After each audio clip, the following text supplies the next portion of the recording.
তাকে দেখেছিলেন ইলোরায়, তাকে দেখেছিলেন বনানীর আড়ালে, তাকে দেখেছিলেন ঝাঁ চকচকে শহরে, কখনো চিত্রাঙ্গদা বা কখনো কৃষ্ণভানুনন্দিনী, কখনো বা ঝানসির রানী।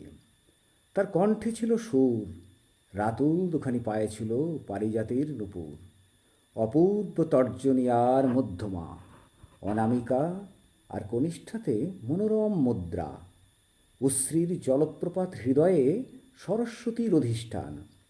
তাই তো তার অঙ্গুলিতে ঢেউ খেলে, কখনো বা খরস্রোতা তিস্তা, কখনো বা অলোকনন্দা, কখনো বা মন্দাকিনীর শান্ত সরবতা।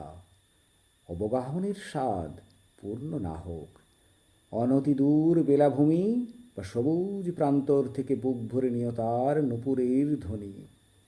তীরে এসে ভেঙে যাওয়া বাড়িরাশির ক্ষণিকের অনুভূতি, তাতল সৈকতে প্রহরীর সাথে চলা। হয়তো এ আমার ভ্রম, নয়তো বোধহীন বাক্যের অবান্তর প্রাত্যহিকী।